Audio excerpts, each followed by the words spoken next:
Good evening. Welcome to Grandma's Attic Music Review. Wow, it's summertime.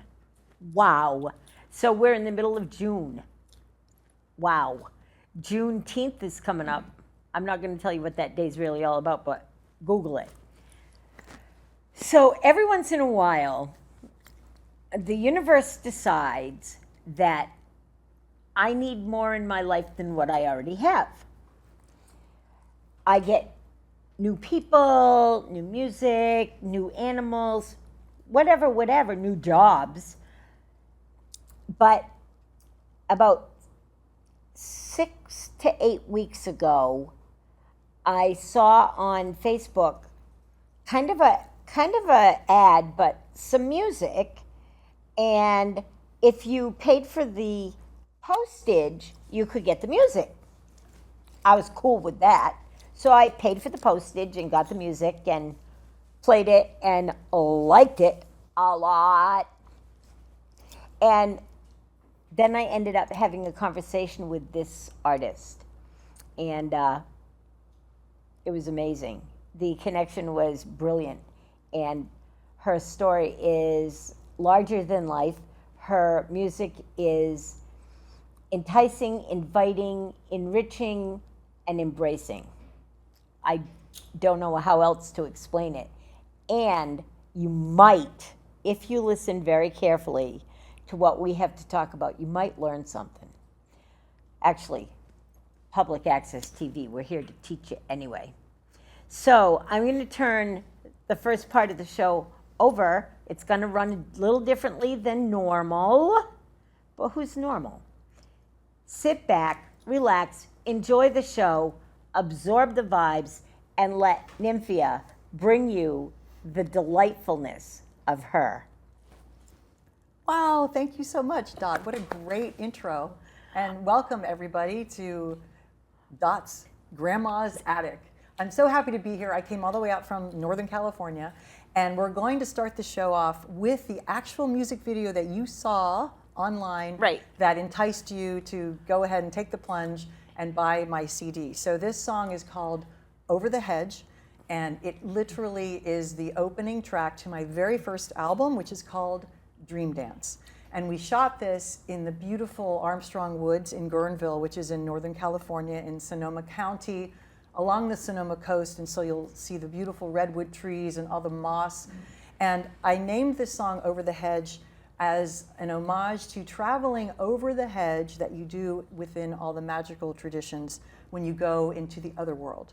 It's a wordless song designed to take you over the hedge. Enjoy.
Awesome. So you can take me to that amazing amphitheater. It's amazing. In the midst of those huge trees.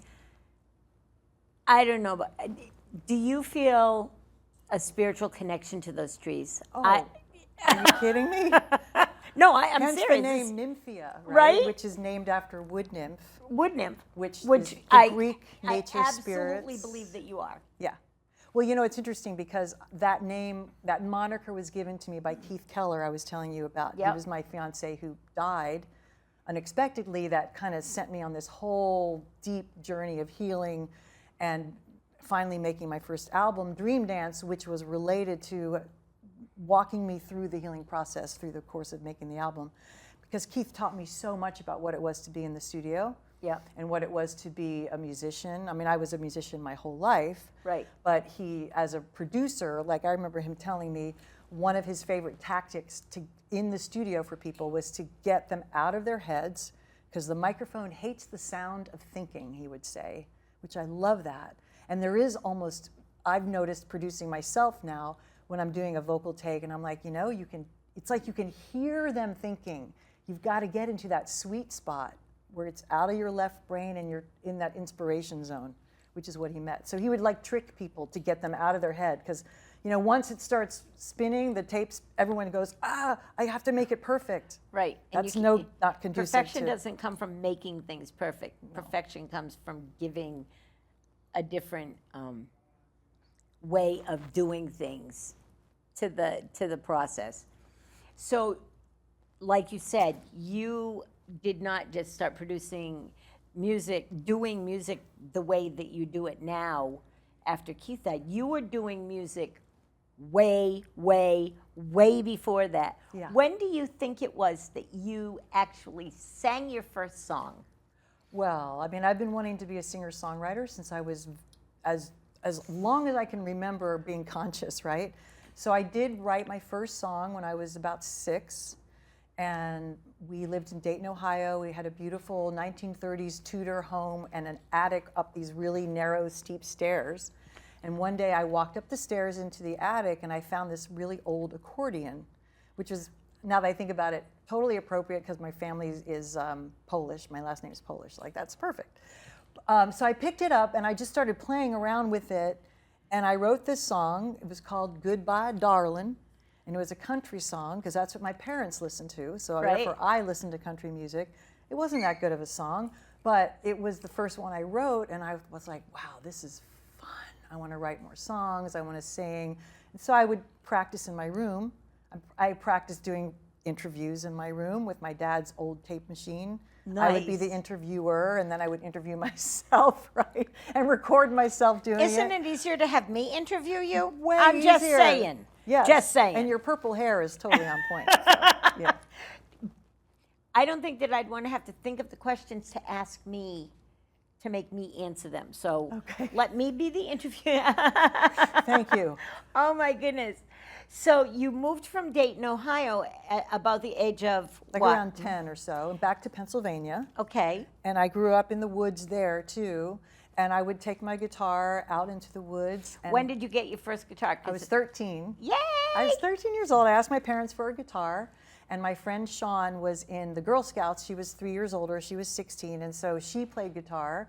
And I think she is why I got my first guitar, because I was like, oh, my friend Sean. So we'd play together. We played Girl Scout songs, and we'd harmonize. And we played at some retirement communities, some like nursing homes and things like that when we were teens. A lot of, you know, cover songs and things like Crosby, Stills, Nash and Young, for instance. Four-Way things Street. like that. Yeah, it's good Oh my stuff. God. And then I went around by myself, traipsing through the woods with my guitar, and I'd go climb around and sit and play and sing. And then when I went to college, I had been taking guitar lessons, and my guitar teacher said, you know, I could get you, I had a scholarship to Temple University, and it was an academic scholarship, so I could study anything I wanted. And he said, well, you know, I could get you in on music if you wanted. And I was like, oh, I don't want to study classical music or classical guitar. But I know. But So I was like, no, I don't know, I'm not going to do that. So I studied engineering.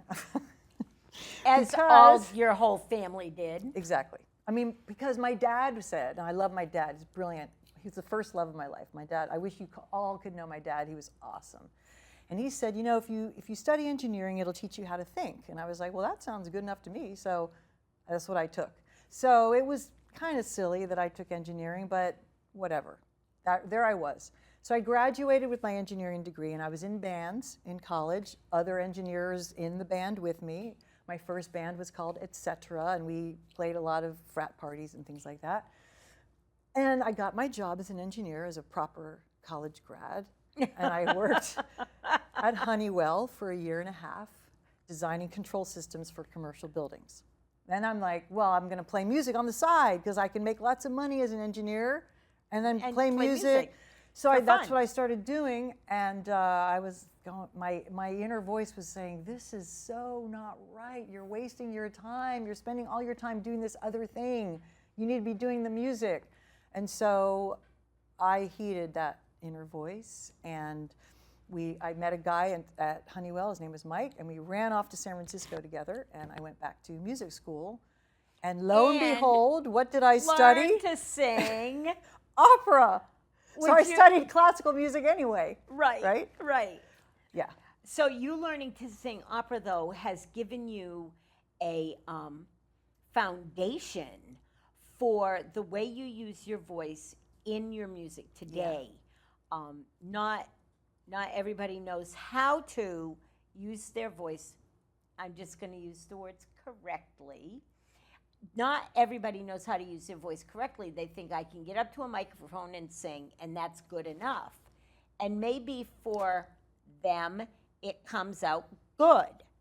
Yeah. I mean, Taylor Swift did not take opera. No, she's got a great voice. I mean, there's so many. And she uses it. Yeah. But when you sing, holy moly, I'm not going to say holy shit because we're on TV. Can I say it? Yes. Holy shit.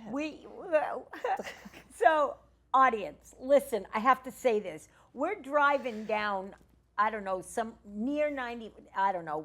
95 was a traffic accident yesterday, 4 of them, from me going out and coming back. So we're talking. We decided we both like to swear a lot.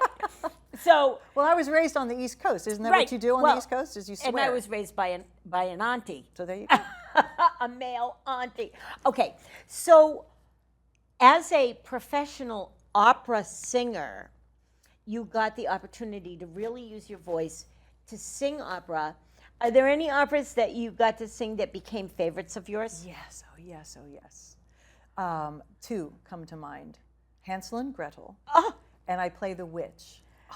Worked for you. Oh, and the mother. So, which I think is brilliant because the mother's in the first act, and then sometimes it's cast where the same singer plays the mother and the witch shows up towards the end, which is very I have goosebumps right now. I love it so much. It's very psychological, right? Right. That the mother, is the witch at the end. But the witch has this 20 minutes. She shows up on stage, and she's on stage for the next 20 minutes, and she is so over the top, wild and crazy, total narcissist. We were talking about narcissism. We were talking about narcissism. It's all about the witch, and then eventually, she tries to eat the children, and we know the story of Hansel and Gretel. And of course, she gets to I'm melting in the oven. It's so good, and the music is very difficult.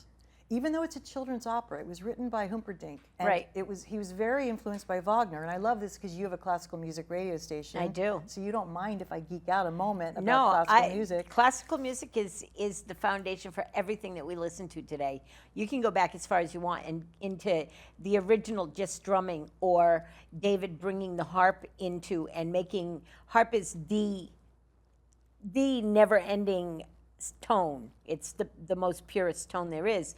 But harps and drums follow up into classical music with lutes and recorders and Baroque. I love early music. I love simple stuff Yeah. that got advanced and advanced. And the classical music that I put out to the world helps people that listen to rock and roll understand the reality of where music came from. So yes, and Humperdinck did write this wonderful, wonderful opera using Wagner's monotones and the way that he interjected. leitmotifs. Yes, Yeah, and the orchestration is very thick and it's very rich, and it's actually quite difficult to learn the music. So I remember finding it ironic that this is actually a children's opera, but musically it's very, very sophisticated and absolutely brilliant. And just the role, it fit my voice and my who I am so well. So that's probably my number one. I would be happy doing the witch all over the place. And my second one would, of course, be Carmen, because what's not to love about Carmen? right. And I'm a mezzo-soprano. So I remember when I first went to music school, my voice teacher was having me sing as a soprano, and I didn't know any better, because who am I? I was just some Right. rock chick. I was like, I want to do this. And I thought the point of going to vocals training was to learn how to sing high notes. I didn't understand that they have this whole Fach system, which is each voice is categorized, and then the repertoire is categorized to the voices. Right. And so my very first vocal jury, I was so nervous, and I sang the first art song as a soprano, and the head of the department, Dewey Camp, who I adore, stood up and said, I'd like to hear the next song in the lower key, please. And someone had the lower key, so they brought it up to the piano, and I sang the next song, which was An die Musik, an art song by Schubert, in the low voice key, and it was so much easier for me to sing. And I finished, and Dewey Camp said, you're not a soprano, you're a mezzo-soprano. And I was just like, oh, you mean like supporting roles and the nurses and the old ladies and the boys? I was like, I want to be the heroine, which is most of the roles are sopranos that Right. are playing the lead role. So I never quite got over that. I felt really hindered about that in the opera world, that I couldn't sing what I wanted to sing.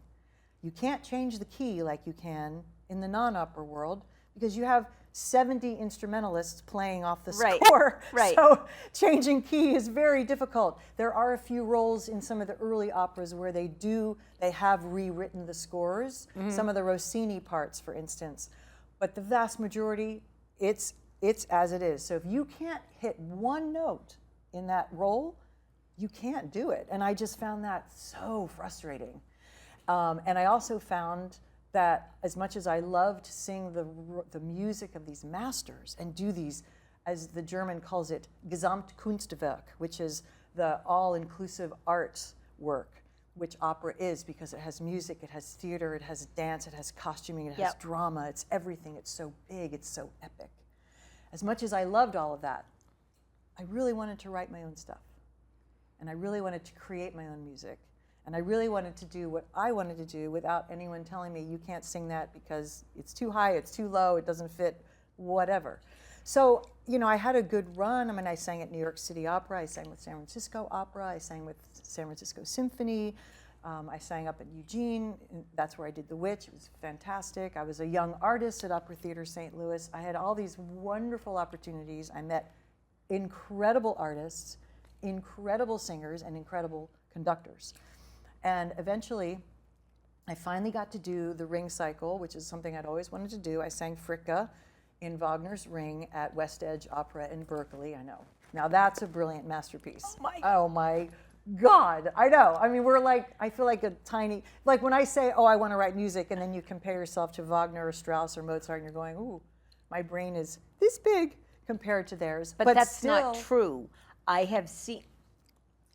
I'm not going to allow you to. All right, I don't want to deprecate myself. You're I'm right. not going to allow you to belittle the amazingness of the music that you're creating from the very first album up till what's going on now. You are brilliant. You do have a mind that is seeped in tradition, in many traditions, and in the reality of what music is to you, but more importantly, to your audience. Now, that being said, let's talk about this. Okay. Can I get a shot? I don't need a shot. We're good. So talk about it. Okay. That's my latest album. It's called What Have I Forgotten? And I just want to point out the artwork on the cover is by the photographer Michael Garlington, who is a very relatively well-known Burning Man artist. He has built many of the temples that are the big structures that get burned after the man. This shot on the back is on his property. He actually lives right near me, surprisingly. And so he shot this in that large format Ansel Adams 4x6 black and white, and then he hand painted it. And that's the inside. He did here? that shot as well. Oh, no, here. Yeah. She's almost naked. What? Oh, I am a nymph. After all, a wood nymph, a nature spirit. yeah. Yeah. So Not this, that kind of nymph, the other This nymph. is out on light blue vinyl. Am I Yeah, right? yeah. Light blue vinyl. I don't collect vinyl or anything.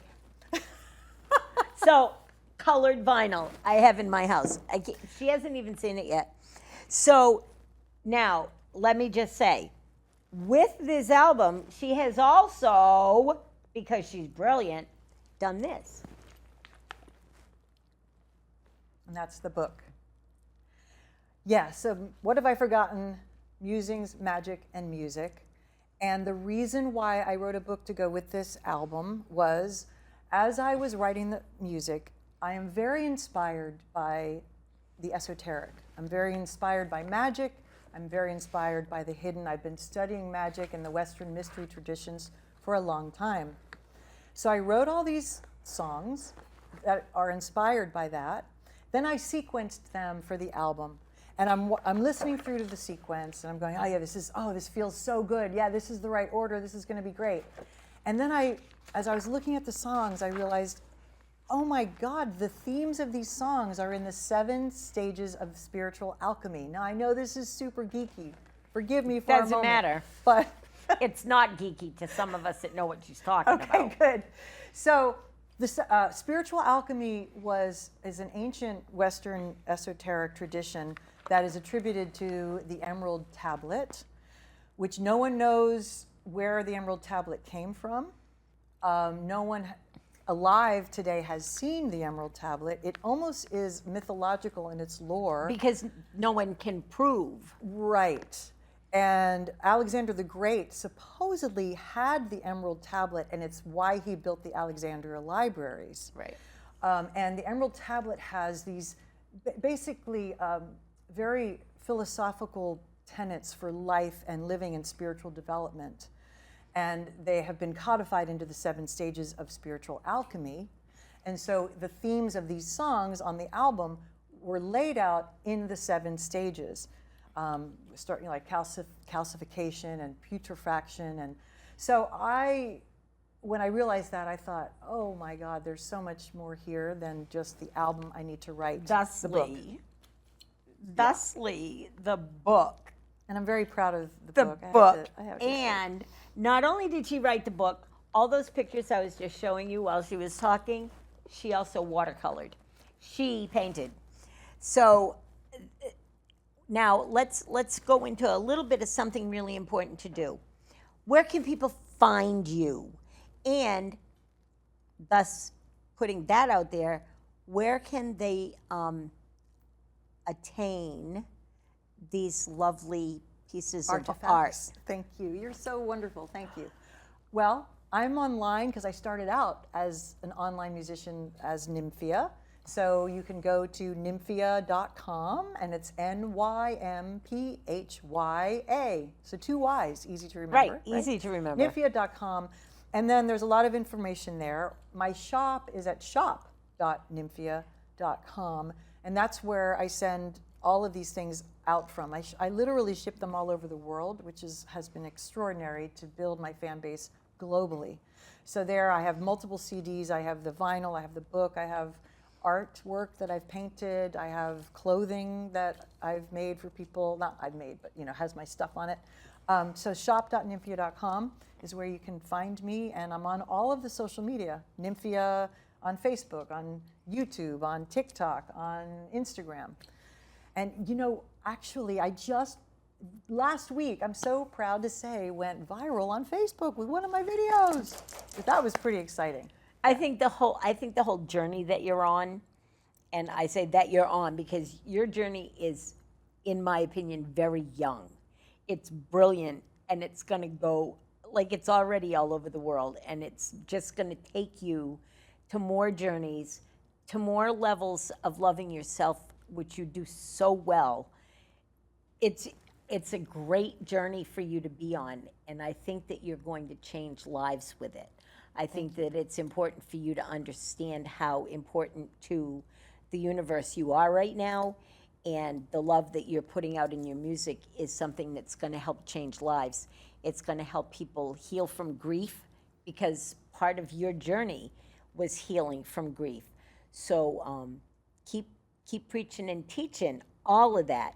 Now let's go a little bit further into your journey, because you went from singing opera into this journey. What you said that you were doing the engineer thing, and then you were doing, like, what brought you to this place now, that, and why didn't you could have gone in any route, Janis Joplin? You could have taken that route. Your voice is such that you could have sung in a way that would have been rock and rolly. I adore Janis Joplin. Me too. We talked about that. My God. And when I was like 15, 16, realizing I really want to be a singer, I would put her albums on and just crank them up and sing at the top of my lungs. Right. She's a little high for me, and my mom, She was pretty my high. mom would come storming down the hallway. My room was right at the end of the hallway, and she'd come, open the door, like, turn this down, because it was like, it was taking over the house, and I was like, what? I mean, that scared the crap out of me, because I'm like in my mode, and I always think about that with Janis Joplin, because I just think she was so brilliant, and I got carried away with her. And I can imagine my mom, she liked Pink Floyd, actually, but Janis is a little edgy, No.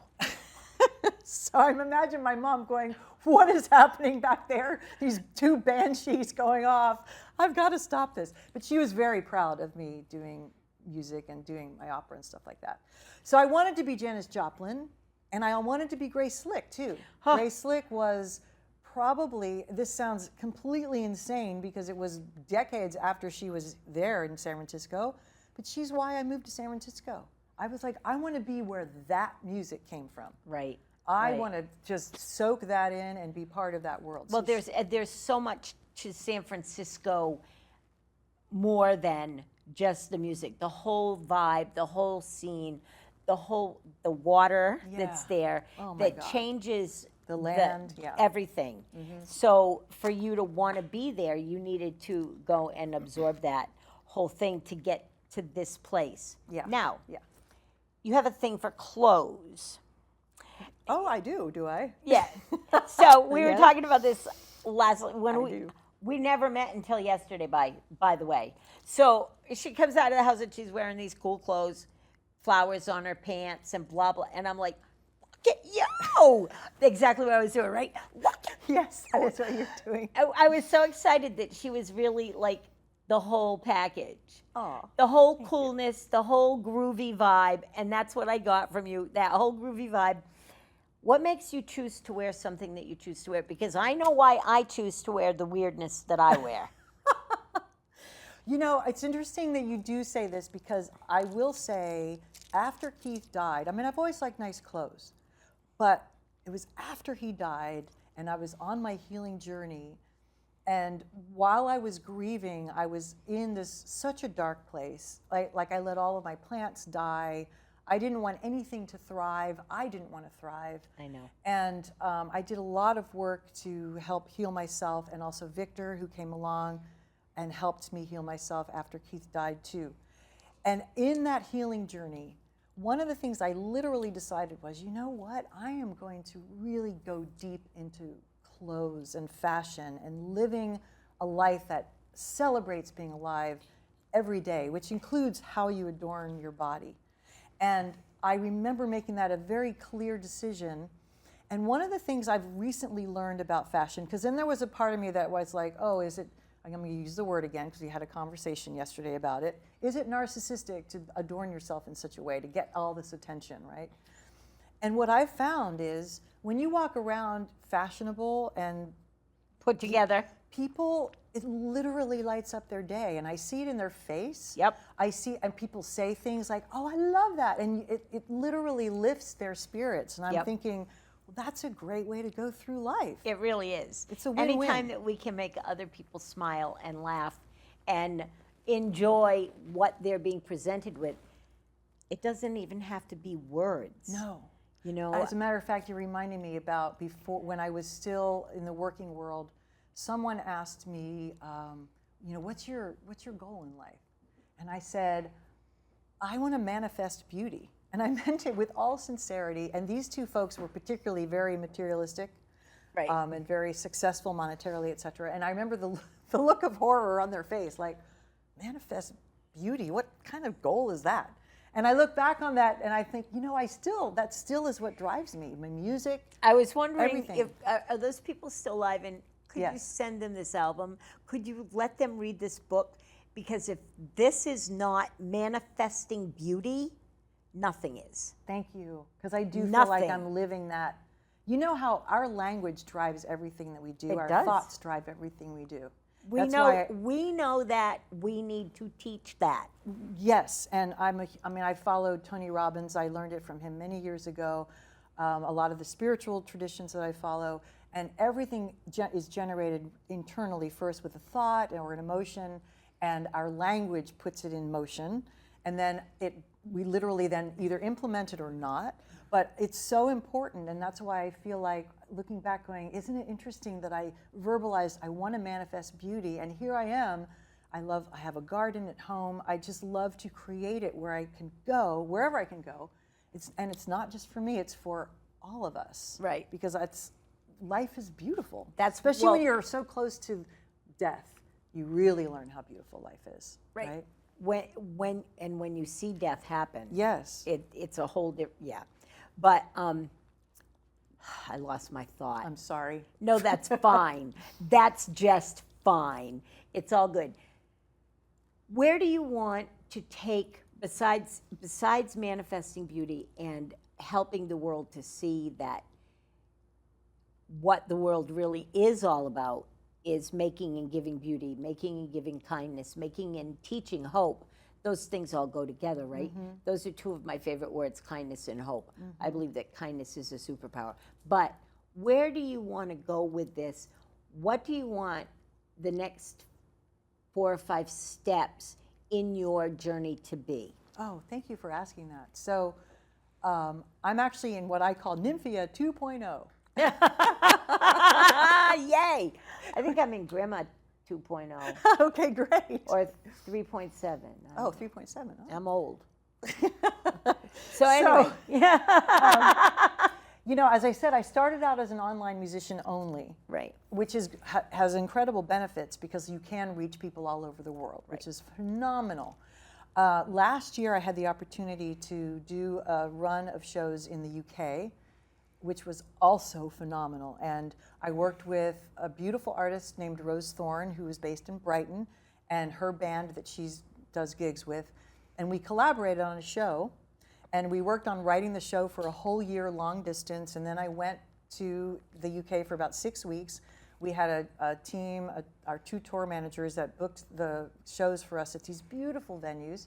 And we created a 2-hour semi-theatrical, because it's my background, right, show of our music where we wove it together. I learned her songs, she learned my songs. We would back each other up. The band learned all of the material, and we wove it together kind of like a cabaret show where we would tell stories about the themes of the songs and about our lives. And it was such an incredible thing to do my music live in front of an audience in these beautiful venues. Right. Because I had done it. I've had a few gigs here, but they've always been with tracks or something. Like this. Like today. Having a full band, there's nothing like it. And of course, we all know that. But because I started out as an online musician and a producer with my co-producer Fran in the studio, doing layering, and I play some of the stuff he plays, and then I hire other musicians. You know, when you're making a recording, it's different. I would like to do more live stuff now that I've had the taste of that, and how exciting it was. So, you know, I'm working right now. We did shoot one of the performances in Litchfield, and I'm working on the concert video right now to put it out as a full concert video experience, and then use that to see if I can book some more live shows, either in the UK or the US. The thing about my music, we talked about this yesterday too, it's not really like a club or It's not. Yeah. It's a sit down and listen, pay attention and learn. It really Yes. it is. Sit down, pay attention. Yes. No, but I never wanted to make wallpaper music. I just never wanted to do that. I've always wanted to make music that you listen to. Right. Yeah. And I think that you'll find from many musicians nowadays, they would prefer to play for a listening audience. Oh, yes. I have a friend named Ian that's a cello player, but he can take the cello and loop it and turn it into I an love that. orchestra. Oh, I love He's that. going to be here Sunday. Wonderful. So yeah, tonight, get ready. Sunday, I want to see you in Old Saybrook, 80 Essex Road. Ian Maxon will be there. You know who he is. Anyway, so you want to get some live shows. I might have a way to help with a little of that. I know a couple people. I know a couple peeps. You know? got some people. I got some people, and so I might be able to help a little bit. But I want people to know about this book. I want people to know about the new album. And I want you to be able to teach the world about manifesting beauty. I love That's that. a thing. That is That's a a thing. real thing. It is a thing, yeah. Now, one of the things that you came here to do is show the world what you do with a microphone. Who'da thunk it? Who'da thunk it? So will you do me a favor and get up and sing us a song? Yes, I would and be happy then to. we're gonna hear another video. So see another video, but she's gonna talk about that after her song. So please welcome into your listening devices our dear friend Nymphya. Little sip of water. And while she's getting up there, let me just remind you, we are in summertime. July 12th is the fireworks in New London. They're not calling it Sailfest this year, whatever. And Daphne Lee Martin will be back in town in July, and I'm not sure whether we're going to have her here or on the radio, but we're also going to have a concert with her, probably at my house. But I'm not telling you all that. Here's Nymphya.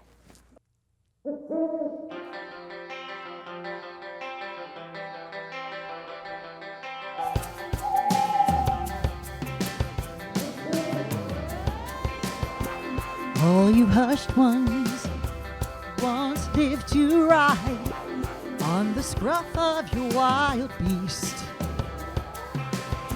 shouting in the zephyr from its tangled hide, a tantalized, seductive feast.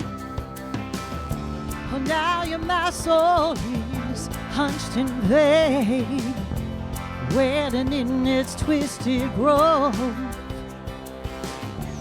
trying to break through from your hidden plague with panting tongue and pacing hoof. Come round to stomping feet where hooves and soles of souls meet. Drop down to the ancient deep where all is lost within the deep. To forget and remember before you took home all the fancy maids, your puppet dancing on a string. Find your way back through the labyrinth to Cerberus' familiar ring. Tear off your mask and unveil your face, shining guileless and free. While your charm and age shape-shifting grace. Surrender and release your beast. Come round to stomping feet where hooves and soles of souls beat. Drop down to the ancient deep where all is lost within the beat. To forget and remember, for this moment you are free. Let it all just simply be. And it's strange, you and me, to remind you of the deep. Let it bloom for all to see.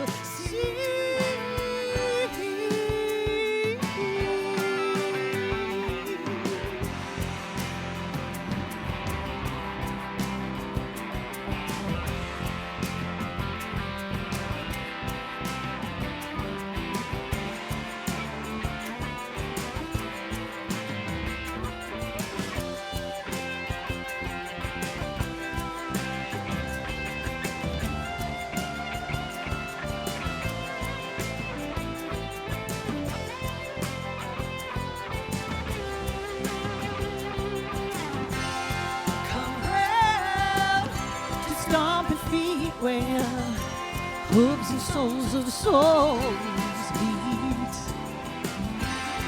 Drop down to the ancient deep where all is lost within the beat. To forget and remember.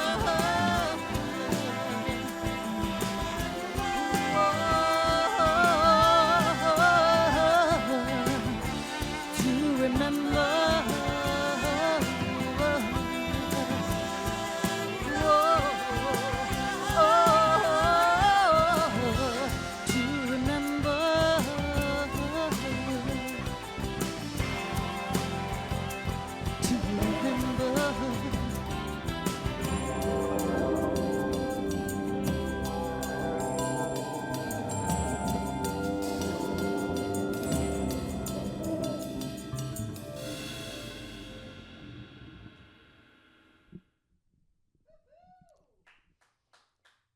Thank you. Thank you.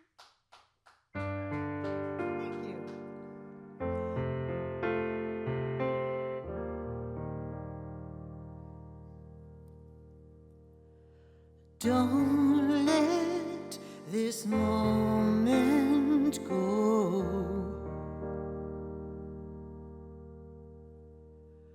Hold it safe in a place to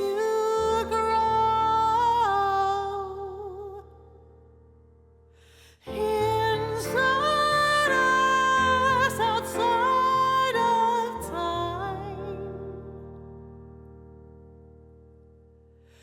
between us, our paths entwine. Treasure each drop that flows. This instant is everything we know. Inside us, outside of time. Between us, our lives unwind. And I thank you for giving me the most precious gift that I can receive, a private cove on time's ceaseless sea, a sanctuary of you and me.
this moment go?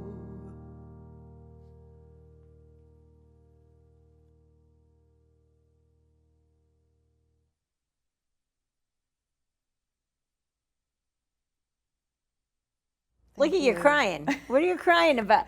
Well, because I wrote that song as a thank you for my fans for spending their time listening and being, you know, our time is so precious. And if they can spend their time listening to my music and, you know, connecting, I know I'm such a sap, but connecting No. souls, like music connects your soul. understand I know. that. And I so, understand that in so many levels. yeah, and I really, it just goes so deep for me. And I really, that song came to me when I was writing this book.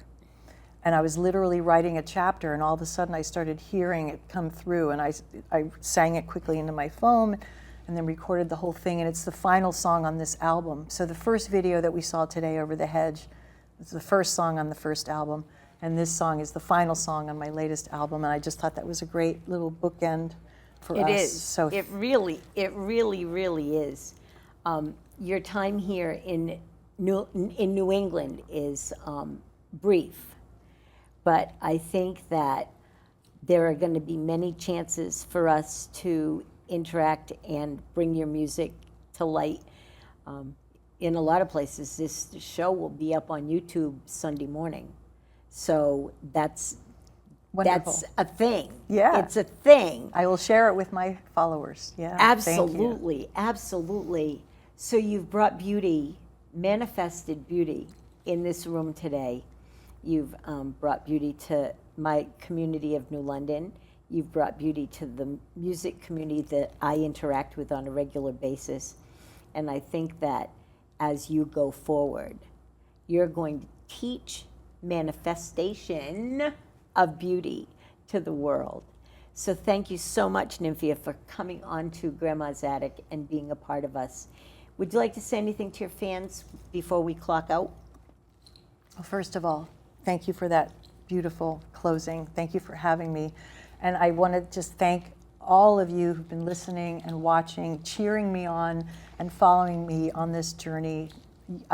It's not the same without you, so thank you so much from the bottom of my heart. All right, everybody, thank you for being with us for Grandma's Attic. It's always a joy. If you see us on the street, find us on Facebook. You know how to do that. Grandma's Attic Music Review. We'll see you all there. We'll see you in downtown New London. We'll see you out and about. Support local music, support local artists, and shop local. Bye for now.